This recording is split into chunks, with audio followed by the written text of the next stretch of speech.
우리가 오후에는 성경 공부를 하고 있습니다. 오늘은 고린도전서 13장 1절부터 13절까지 하도록 하겠습니다. 자, 지난 시간에는 우리가 고린도전서 12장을 마쳤습니다. 그리스도의 지체, 또 몸의 다양성에 대해서 공부를 했습니다. 우리가 모두 그리스도 안에서 하나로 연결되어 있다. 그렇기 때문에 다른 사람을 섬겨야 한다는 것이죠. 우리가 섬기는 목적은 서로의 영적인 성장을 위한 것입니다. 나 혼자만 성장하는 것이 아니라 믿는 사람 전체가 영적으로 성장을 하는 것을 말하는 것이죠. 그러려면 다른 사람이 영적으로 성장할 수 있도록 우리가 서로 섬겨야 됩니다. 그렇게 할 때 그리스도의 몸 안에 있는 전체 믿는 사람들이 함께 성장할 수 있게 됩니다. 바울은 12장 31절에서 가장 좋은 선물을 간절히 사모하라. 그럼에도 내가 너희에게 더욱 뛰어난 길을 보이노라 하면서 말한 더 뛰어난 것, 즉 사랑, 아가페에 대해서 설명을 합니다. 13장은 12장과 14장 사이에 중간에 있는 가로에 해당한다고 볼 수가 있어요. 내용이 이어지는 것이 아니고 잠깐 부연 설명을 하는 그런 장이다. 그래서 아가페 사랑은 흔히 말하는 그런 일반적인 사랑이 아닙니다. 하나님에 대한 참된 헌신, 열정 이런 데서 나오는 하나님에 대한 진실한 사랑, 그리고 이웃에 대한 어떤 자비심이라고 말씀을 드렸습니다. 그래서 이 자비라는 말, 이거 보통 불교에서 사용한다고 해서 자비라는 말 잘 안 쓰는데, 그래서 우리 성경에는 자비라는 말 대신에 긍휼이라는 말을 사용합니다. 긍휼이라는 단어가 성경에 73회가 나옵니다. 그런데 문제는 이 긍휼이라는 단어는 불쌍히 여긴다라는 뜻밖에 없습니다. 그러니까 긍휼의 말 속에는 사랑이라는 단어가 뜻이 포함이 되어 있지 않아요. 그런데 자비는 어떠냐? 자비는 다른 사람을 사랑하고 가엽게 여긴다라는 뜻이에요. 그러니까 불쌍히 여기는 것, 여기다가 사랑에 포함된 단어가 자비다. 그래서 자비를 불교에서 사용한다고 해서 불교 용어다라고만 하지 않고 우리도 이런 부분을 잘 구분했으면 좋겠습니다. 자, 사랑은 단순한 구제행위가 아닙니다. 성도의 의무, 그 순종의 원리. 그래서 더 뛰어난 길로 바울이 말하는 은사가 이 사랑입니다. 그래서 이 사랑의 은사가 없으면 주님 앞에서 인정을 받지 못한다라고 하는 것을 알 수가 있죠. 자, 13장은 세 부분으로 되어 있습니다. 1절부터 3절까지는 사랑의 중요성에 대해서, 또 7절까지는 사랑이란 무엇인가, 사랑의 15가지 특징을 설명을 합니다. 그리고 13절까지는 사랑은 영원하다, 영원성에 대해서 설명을 하죠. 그 사랑은 풍성하게 만들어줍니다. 방언, 타언어죠, 대언, 지식, 믿음, 또 주는 것, 이런 은사들은 다른 사람들을 풍성하게 해줍니다. 그런데 다른 사람을 풍성하게 해주지 못하면 차라리 안 하는 것만 못한 거죠.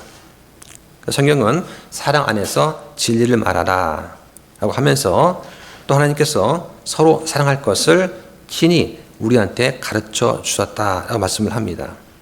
주님께서 주신 명령이 있죠. 서로 사랑하라. 그러면 너희가 내 제자들인 것을 알게 된다라고 말씀을 하시는 거죠. 자, 1절부터 보겠습니다. 내가 사람들의 언어들과 천사들의 언어들로 말할지라도 사랑이 없으면 소리나는 징과 울리는 꽹과리가 되며. 네, 사람들의 언어와 천사들의 언어들로 말한다고 할지라도, 이건 가정법 표현입니다. 그러니까 실제로 지금 바울이 천사들의 언어를 지금 말하는 것이 아니죠. 여기 보면 사람들의 언어들 나옵니다. 사도행전 2장 8절부터 11절에 보면은 타 언어 선물이 처음 등장을 하죠. 자, 그래서 거기 보면은 14개 지역의 언어가 나와요. 거기 보면은 동방 혹은 바빌론 지역의 언어가 나옵니다. 그래서 바데, 메데, 엘람, 메소포타미아 지역, 또 시리아 지역의 유대, 갑바도기아, 본도, 아시아, 부르기아, 밤빌리아, 또 이집트 지역에서 이집트, 리비아, 구레네, 또 로마 지역, 이렇게 해서 14개 지역의 언어가 있어요. 그러니까 오순절날 성령 강림할 때 이 사람들이 타언으로 방언을 했습니다.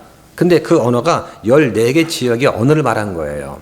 그러니까 그 사람들이 말하는 걸 보고 저거 우리 지역의 말인데 그 지역이 14개 지역의 말을 했다는 거예요. 그러니까 무슨 뜻인지 전혀 알아들 수 없는 이상한 그러한 옹알이가 아니라 명확하게 각 지역 14개 지역의 언어로 말을 한 겁니다. 그게 사도 이정에 나오는 타 언어의 첫 등장이 되겠죠. 자, 그러면 천사들의 언어는 뭐냐? 천사들은 어떤 말을 할까? 아무도 모릅니다. 성경에 나와 있지 않습니다. 자, 그 다음에 여기서 말하는 사랑은 러브가 아니라 체리티죠. 체리티는 신약에만 28번 나옵니다. 그 중에서 고린도전서에는 12번 나오죠. 그 헬라어로 아가페 그러면 117회가 나오고 그 중에 28번이 체리티로 번역이 되어 있습니다. 나머지 89회는 러브라는 단어로 번역이 되어 있어요. 그러니까 아가페라는 것이 일부는 체리티로 또 일부는 러브로 번역이 되어 있다는 것을 기억하시면 되겠습니다. 그래서 지난번처럼 요한복음 21장 가지고서 아가페와 필레오가 좀 다르니까 구분해야 된다라고 하는 주장은 성경적이지 않습니다. 성경에서는 구분하지 않고 사용했어요. 자, 바울은 여기서는 이 그리스도인들의 그 사랑을 체리티라고 부르는 것입니다. 그 체리티 기본 의미는 주는 거예요. 그래서 우리가 자선단체 할 때 그 자선이라는 말, 이게 체리티라고 하는 것이죠. 사람들은 이제 부모가 되면 그때서야 비로소 사랑이 뭔지 깨닫게 됩니다. 자녀일 때는 사랑이 뭔지 모르죠. 그런데 부모가 되면 이게 사랑이구나 하는 알게 돼요. 자녀한테 그냥 헌신적으로 그냥 주는 거죠. 그 어릴 때는 사랑을 받을 줄만 알죠. 줄 줄은 모릅니다. 그래서 사랑은 그냥 주는 것이다. 그런데 내가 베푼 만큼 언젠가 돌려받아야지라고 기대하지 않고 그냥 주는 거. 이게 헌신적인 주는 것입니다. 이게 아가페 사랑이라고 할 수가 있어요. 자, 그러면서 뭐라고 합니까? 사랑이 없이 모든 말과 땅의 모든 말과 하늘의 말을 한다면 징과 꽹과리가 된다라고 합니다. 자, 징과 꽹과리 소리가 듣기 좋은가요? 이 징 또는 꽹과리가 다른 악기와 조화를 이루면 듣기 좋습니다. 응원할 때도 필요하고 농악에도 사용이 되죠. 그런데 조화를 이루지 못하고 불협화음이 되면 아주 듣기 싫은 그런 소리가 됩니다. 그러니까 누군가한테는 좋은 음악이라 하더라도 듣는 사람한테 이게 수용이 되지 않으면 소음이다라고 하는 거죠. 그래서 사랑이 없으면 타언어가 듣는 사람한테 받아들여지지 않는다는 그런 말이 되겠습니다. 자, 근데 초대교회 당시에는 이 타언어를 통해서 다른 지역 사람들이 복음을 들었고 또 방언 통역을 통해서 또 다른 지역 사람들이 복음을 또 듣고 은혜가 되었습니다. 자, 이건 아주 좋은 것이죠. 그런데 그런 사랑이 없이 자기를 드러내는 수단으로 나 은혜 받았어. 나 성령 받았어. 그 증거로 나 방언을 해. 이렇게 자기를 드러내는 수단으로 방언을 했기 때문에 듣기 싫은 소리가 되었다라고 하는 것입니다. 자, 2절 보겠습니다. 내가 예언하는 선물이 있고 모든 신비와 모든 지식을 이해하며 모든 믿음이 있어 산들을 옮길 수 있을지라도 사랑이 없으면 내가 아무것도 아니요. 대언, 신비, 지식, 믿음 이것도 1절과 마찬가지입니다. 사랑이 없으면 아무것도 아닙니다. 자, 요즘 같은 시대에 아마 지식이 있으면 우리는 더 풍요로운 삶을 살 수 있을 것 같습니다. 자, 지금 어떻습니까? 지금 GTP가 있죠. 누구나 다 지식은 다 있어요. 컴퓨터 앞에 놓고 자판만 두들기면은 다 나옵니다. 하다못해 우주의 생선 연대가 어떻게 되지? 물으면 컴퓨터가 한 2초 만에 쫙 논문 쓰듯이 답이 나옵니다. 이 지식의 은사죠. 그죠? 그러니까 지금 지식의 은사가 없어도 지식이 있는 거예요. 자, 근데 우리한테 만약 이런 지식이 있다면 우리의 삶이 얼마나 나아지겠습니까? 그렇죠? 이 세상에서는 이런 지식만 갖고 있어도 큰 유익을 얻을 수가 있어요. 그런데 심판석 앞에서는 이런 지식만으로는 아무런 유익을 얻지 못한다는 거예요. 심판석에서 우리한테 유익을 얻으려면 이 땅에 사는 동안에 형제 사랑을 실천을 했어야 됩니다. 그래서 이 고린도전서의 문맥은 바로 그리스도의 심판석 앞에서 우리가 서게 되는 그런 것을 말하고 있는 거예요.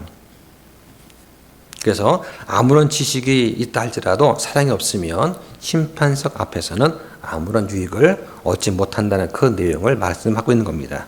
자, 3절 보겠습니다. 내가 모든 재산을 바쳐 가난한 자들을 먹이고 또 내 몸을 불사르게 내줄지라도 사랑이 없으면 그것이 내게 아무 유익을 주지 못하느니라. 예, 사랑은 주고 희생하는 것입니다. 그런데 사랑이 없어도 줄 수는 있어요. 그런데 주지도 않으면서 사랑한다라고 말씀을 할 수는 없습니다. 그러니까 표현하지 않는 사랑은 없는 것이죠. 우리가 줄 때 그 동기는 반드시 사랑이 되어야 됩니다. 그래서 심판석 앞에서는 각 사람의 일이 드러납니다. 그날이 그것을 밝히 드러내리니 이는 그것이 불에 의해 드러나고 그 불이 각 사람의 일이 어떤 종류인지 그것을 시험할 것이기 때문이라고 말씀을 하는 거예요. 그러니까 사랑이 없으면 아무런 유익이 안 된다는 것입니다. 자, 4절부터는 사랑의 특징에 대해서 말씀을 합니다. 예, 그래서 사랑의 아가페 사랑 치리티의 15가지 특징이 보여주는데 그 중에서 7가지는 긍정적인 것이고 8가지는 부정적인 그런 것이 되겠습니다. 이것은 갈라디아서 5장에 나오는 성령의 열매와 아주 비슷합니다.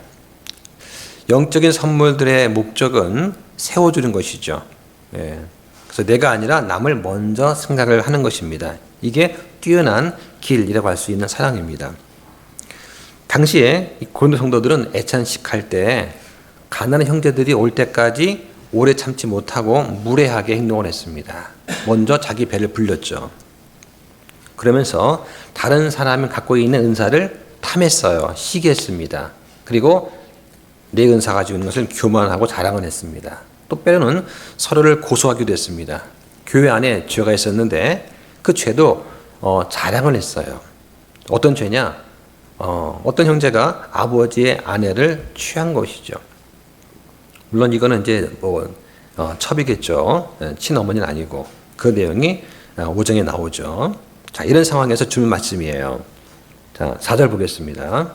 사랑은 오래 참고 친절하며 사랑은 시기하지 아니하며 사랑은 스스로 자랑하지 아니하며 우쭐대지 아니하며. 네, 여기 사랑이라는 말 속에 예수님을 넣어서 한번 읽어보시면 예수님은 오래 참고 친절하며 예수님은 시기하지 아니하며 예수님은 스스로 자랑하지 아니하며 우쭐대지 아니하며. 당연합니다. 여기다가 내 이름을 한번 넣어보세요. 예, 아마 첫 줄부터 막혀있지 않을까. 예, 저도 넣어봤는데 첫 줄부터 막혀서 못 읽겠더라고요. 예. 자, 사랑은 오래 참습니다. 예, 갈라디아서 5장 22절에 성령의 열매에도 오래 참음이 있어요. 그리고 베드로후서에 보면은 1장 5절부터 7절에 그리스도인의 성장 과정이 있죠. 그죠? 그래서 믿음 위에다가 덕을, 그 위에 지식을, 절제를 쌓고 그 위에 인내, 그 다음에 경건 하는 성품이죠. 그 위에 형제 친절, 그리고 나서 맨 나중에 사랑을 더하는 겁니다. 그러니까 사랑이라고 하는 것은 그리스도인의 성장 과정에서 맨 끝에 어떤 표징이라고 할 수가 있어요. 네. 그러니까 정말 성장한 사람은 사랑을 하게 되는 것입니다. 자, 또 사랑은 친절해야 되죠. 특히 성도한테 친절해야 됩니다. 그리고 믿지 않는 자들한테도 친절을 베풀어야 됩니다.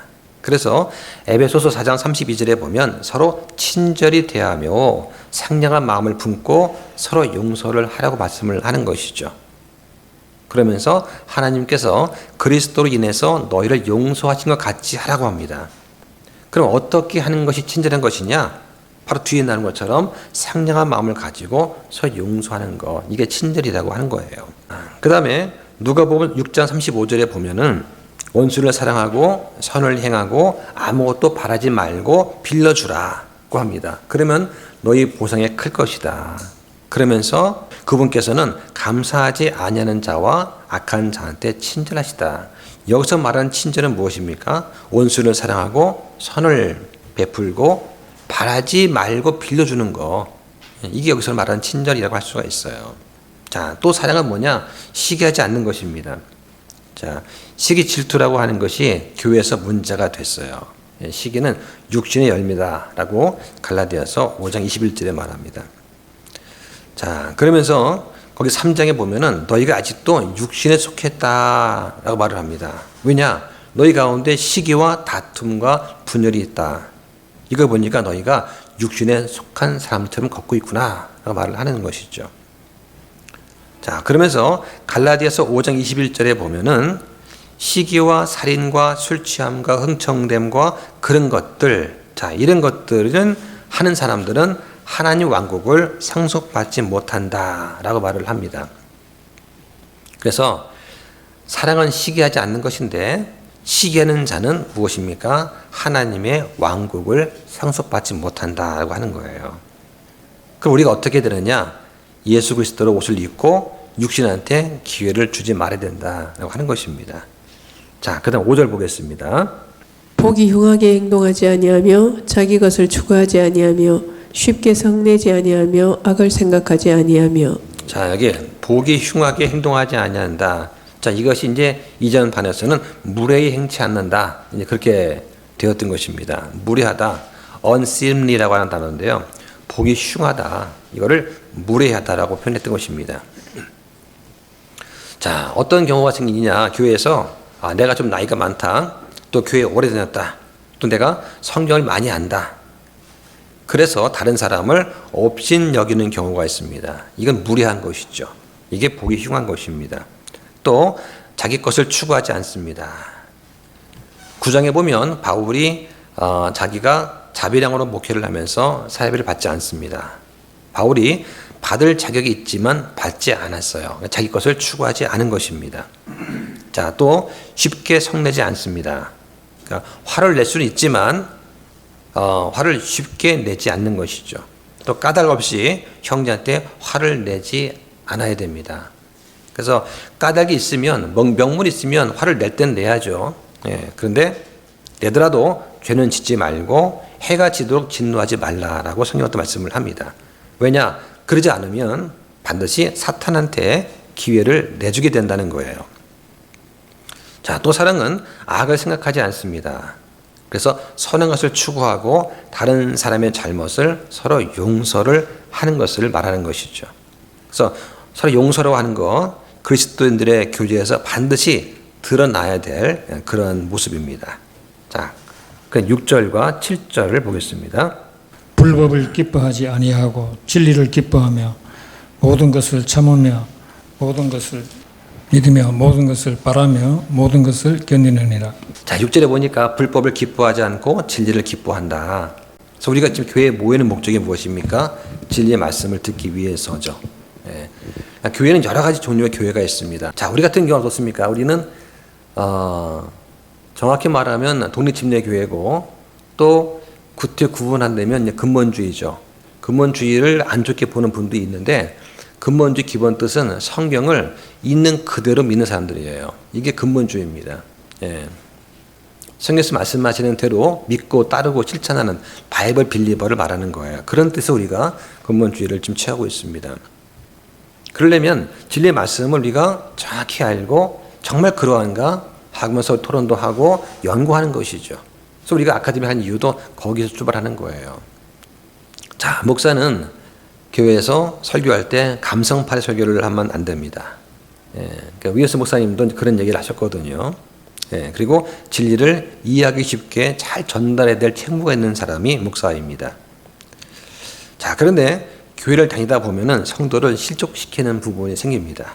가장 큰 것이 목사들의 비리 문제, 황금 횡령하는 거, 또 성경에 평신도라는 말은 없다고 말을 하면서 말로는 똑같은 형제 자매다 이렇게 말하지만 실제 그 안에 들어가 보면은 계급이 존재하는 경우, 또 목사가 성도를 편애하고 차별하는 경우, 이런 것들이 그 성도를 실족시키게 만드는 가장 큰 것 중에 하나가 되겠죠. 자, 7절에 보니까 모든 것을 참는다고 합니다. 예, 부모와 교사와 목사는 많이 참아야 돼요. 또 모든 것을 믿습니다. 이때 모든 것은 옳은 것을 말하겠죠. 또 모든 것을 바랍니다. 여기에서의 바람은 앞으로 이루어질 것들, 휴거, 부활, 몸의 구속, 또 하나님의 간섭하심, 이런 것들을 말하는 것입니다. 또 모든 것을 견딥니다. 그래서 마귀와 세상, 육신이 가져다 주는 것 중에서 핍박과 고난이 있어요. 그 바울도 내가 수고를 넘치도록 하고 매도 지나치게 맞고 감옥에도 더 자주 갇히고 여러 번 죽을 뻔했다라고 말을 합니다. 그래서 사랑은 모든 것을 견디는 거예요. 사랑 없이 말씀을 선포하는 그런 목사도 있습니다. 또 사랑 없이 복음을 전하는 그런 사람도 있습니다.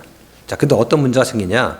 사랑이 없으면 말씀을 전하는 능력, 또 복음을 전하는 능력이 있다고 하더라도 가장 좋은 것, 가장 뛰어난 길을 모른 채 하는 거예요. 성경은 지금 그걸 말하고 있는 것입니다. 자, 8절부터 보면은 사랑은 영원히 지속이 된다라고 말씀을 하는 것이죠. 자, 8절 보겠습니다. 사랑은 결코 없어지지 아니하나 대언들은 있다 해도 없어질 것이요 다 언어들도 있다 해도 그칠 것이며 지식도 있다 해도 사라지리라. 네, 그러니까 대언, 방언, 또 방언 통역 이것은 함께 일하는 경우가 많았습니다. 고린도 성도들은 특히 방언을 그 중에서 크게 자랑을 했어요. 예. 앞으로 모든 것을 알게 되는 때가 옵니다. 그럼 그때는 지식이 사라지겠죠. 그죠? 예. 우리 성경 읽다 보면은 애매한 부분이 분명히 나옵니다. 그죠? 예. 근데 성경에서 명확하게 말하지 않는 부분을 우리가 구태여 그걸 알려고 하다 보면은 어떤 선을 넘게 되는 것이죠. 그럼 보여주지 않는 것을 보려다 보면은 추측과 상상을 하게 됩니다. 그런데 앞으로는 모든 것을 알게 되는 때가 온다라고 성경이 말씀을 하는 거예요. 그래서 타언어, 지식 이런 것도 다 그칩니다. 하지만 사랑은 영원하다라고 요한일서 4장 8절 말씀을 하시죠. 자, 9절과 10절 보겠습니다. 우리가 부분적으로 알고 부분적으로 대언하나 완전한 것이 오면 그때에는 부분적인 것이 없어지리라. 네, 자, 그때에는 이 그때가 언제입니까? 주님께서 재림하시는 때예요. 예. 주님이 오시면 부분적인 것이 다 없어지게 됩니다. 자, 우리는 세상에서 부분적으로만 압니다. 성경의 예언도 마찬가지입니다. 성경 말씀을 다 아는 사람은 없습니다. 그 증거가 뭐냐? 주석이에요. 한 구절에 대해서 내놓으라 하는 그런 주석가들 중에 다 다릅니다. 예. 그 주석가의 개인의 어떤 신학과 배운 어떤 그런 철학에 따라서 성경을 풀어가는 과정이 조금씩은 다 다른 것이죠. 예. 말씀하신 분은 한 분인데 해석은 여러 가지가 있어요. 바꿔 말하면 그 말씀에 대해서 완벽히 아는 사람은 없다는 것입니다. 자, 우리 이렇게 부분적으로 압니다. 하지만 예수님께서는 전체를 다 아시죠. 우리는 그리스도의 몸에서 한 지체, 한 부분들입니다. 그래서 내가 속해 있는 그 부분만을 아는 거예요. 이 부분들이 하나로 연결되어서 하나의 몸을 이루고 있습니다. 그 몸에서 머리가 되시는 분이 예수님이시죠. 예수님께서는 한 부분이 아닌 전체를 다 보시는 것입니다. 자, 그러면 완전한 것이 오면, 그럼 완전한 것이 뭐냐? 자, 성경이 지금 완성이 되었습니다. 근데 이 성경에는 아직도 난해한 구절이 많습니다. 그것을 나중에는 다 알게 될 것이죠. 그러면 난해한 구절을 두신 이유가 뭘까? 그만한 이유가 있을 거라고 생각을 하는 겁니다. 성경을 보다 보면은 명확하게 설명되지 않은 그런 부분들이 있습니다. 그런데 어떤 사람들은 이미 명확하게 보여주시는 그 분명한 말씀은 뒤로 한 채 감춰져 있거나 분명하게 설명되지 않은 그 부분만을 파고들면서 자기의 지식을 자랑하는 그런 사람들이 있습니다. 바꿔 말하면 남들은 모르지만 나만 이걸 아는 것처럼 떠드는 그런 사람들이 있어요. 그래서 문맥상 의미가 잘 통하지 않을 때는 어떠냐? 잠시 가로로 묶어둘 필요가 있다. 그것은 내가 더 성장하면 그때는 알게 되는 경우가 많습니다. 저도 설교를 준비하면서 연구하고 또 배우고 또 제가 의뢰 받은 것을 나누어 드린다는 마음으로 이제 하고 있는 거죠. 예. 그러니까 저도 가르치는 책무를 주셨기 때문에 제가 가르치는 것이죠. 예. 말씀을 잘 정리해서 전달해야 되는데 안 되면 그럼 밤잠을 설치는 거예요. 예. 그 제가 밤에 자다가 꿈에서 설교를 많이 또 합니다. 이 구절 어떻게 설명해야 되지? 고민되면 꿈에서 자다가 그 부분을 설교를 할 때가 있어요. 아, 그래, 저렇게 하면 돼. 은혜 됐어. 깨어서 나자마자 온 거를 또 고칩니다. 예, 근데 대부분 까먹죠. 아, 내가 뭐 했더라, 그때? 은혜가 됐던 것 같은데, 이 말씀을 내가 어떻게 설명을 해야 되지? 그 부분을 또 까먹어요. 또 고민에 빠지는 거죠. 주님 오시면 다 알게 됩니다. 그때까지는 분명하게 계시된 말씀을 우리가 배우고 이해하고 실천하는데 우리 믿음의 초점을 두면 좋을 것 같습니다. 자, 이 말씀을 잘 기억하면서 에베소서 4장 말씀을 좀 보겠습니다. 자, 에베소서 4장 12절과 13절을 보시죠. 성도들을 완전하게 하고 섬기는 일을 하게 하며 그리스도의 몸을 세우게 하려 하심이라. 이로써 마침내 우리가 다 믿음과 하나님의 아들을 아는 일에 하나가 되어 완전한 사람에 도달하며 그리스도의 충만하심에 장성한 분량에 이르리니. 네. 자, 이게 보니까 자, 12절에서 성도들을 완전하게 하고 그 다음에 그리스도의 몸을 세우는 거라고 말씀을 좀 하고 있습니다. 자, 이것을 고린도전서 13장 10절과 비유를 해보면은 두 문맥이 같은 거를 알 수가 있어요. 이 두 본문이 뭐냐면 그리스도의 몸 전체에 대해서 지금 이야기하고 있습니다. 그래서 자, 13장 10절에 나오는 완전한 것, 이것은 에베소서의 말씀에 따르면 완전한 사람이 되는 거예요. 그러니까 완전한 것은 완전한 사람. 그러면 여기서 말하는 완전한 사람이 뭐냐? 바로 그리스도의 충만하심에 장성한 분량까지 도달한 사람. 이게 완전한 사람이죠. 그래서 믿는 사람들이 모두가 연합을 해서 그리스도의 몸의 지체로서 머리가 되시는 예수님이까지 이르게 성장하는 것. 이게 완전한 사람입니다. 그래서 그 결과가 무엇입니까? 예수 그리스도한테 영광을 돌려드리는 것이죠. 그러기 위해서 우리가 한 몸에 속한 지체로서 함께 성장을 해야 되는 것입니다. 이게 완전하다는 그 개념이에요. 예. 자, 그럼 11절 보겠습니다. 내가 아이였을 때에는 아이처럼 말하고 아이처럼 이해하며 아이처럼 생각하였으나 어른이 되어서는 아이의 일들을 버렸노라. 자, 영적으로 성장하면은 어린 아이를 버리게 됩니다. 그럼 여기서 말하는 어린 아이 일들이 뭐냐? 자, 어린 아이들은 뭐 술 마시고 담배를 피우고 그러갈까요? 그렇지 않습니다. 이건 어린 아이들이 아니죠. 예? 자, 우리 민규 보시면 어떻습니까? 예, 항상 먹고 놀고 자고 그렇습니다. 어린 아이는 그냥 자기 자신만을 생각하는 거예요. 배가 고프면 모든 사람이 잠들고 있는 한밤중에도 소리내서 우는 게 어린 아이입니다. 어린 아이들은 누구한테 피해를 주고 안 주건 그거 따지지 않아요. 그냥 자기가 배가 고프면 소리내서 우는 거예요. 그러니까 어린 아이의 특징이 뭐냐? 이기적인 거예요. 구원받은 지 오래됐지만 자기 자신만을 위해서 사는 사람들, 이 사람들은 어린 아이들입니다. 이 사람들은 교회에 와서도 자신이 대접받지 않으면 화를 내는 경우가 있습니다. 아, 이 교회는 왜 나를 위해서 또 우리 가족이 왔는데 우리 가족을 위해서 이런저런 일을 해주지 않지? 하고 화를 내고 삐져서 다른 교회로 떠나갑니다. 거기서도 사람들이 자기와 가족들을 신경 써주지 않으면 또 삐져서 다른 교회를 갑니다. 이게 어린 아이의 일이에요. 그러니까 어린 아이는 자기 자신만을 생각하는 것입니다. 그러다가 성장하면 다른 사람을 섬기기 시작합니다. 말씀을 듣고 그 말씀대로 내가 실천을 하는 거, 이건 어린 아이가 할 수가 없는 것이죠. 예. 자, 그럼 12절 보겠습니다. 우리가 지금은 거울을 통해 희미하게 보나 그때에는 얼굴을 마주 대하여 보며 내가 지금은 부분적으로 아나 그때에는 주께서 나를 아시는 것 같이 나도 알리라. 네, 재림이 이루어져서 몸이 변하면 나에 대해서 또 모든 사람에 대해서 모든 것에 대해서 모든 것을 다 알게 됩니다.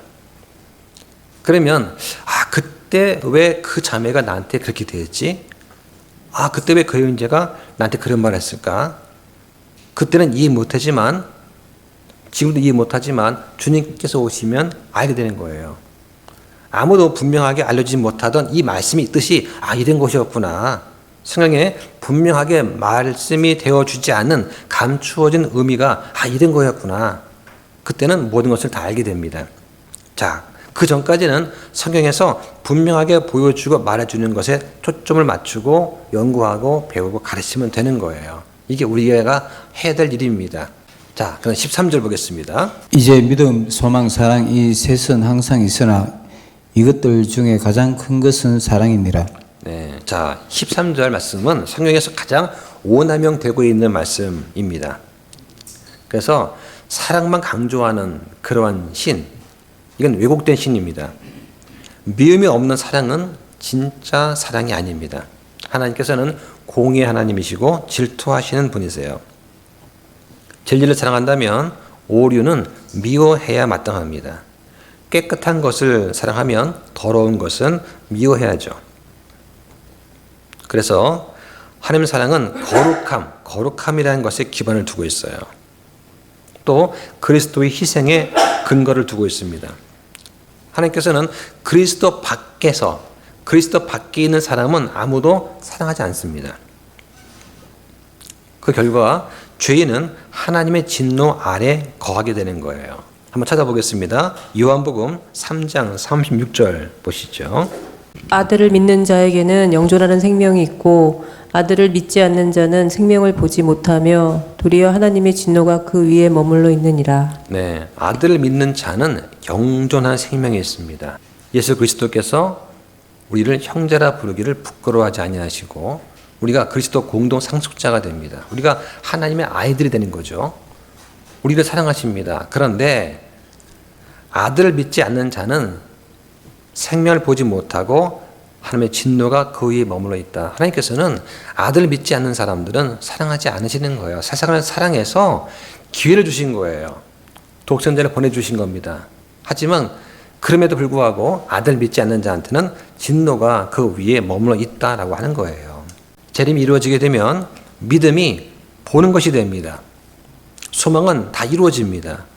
그래도 사랑은 여전히 존재하는 것이죠.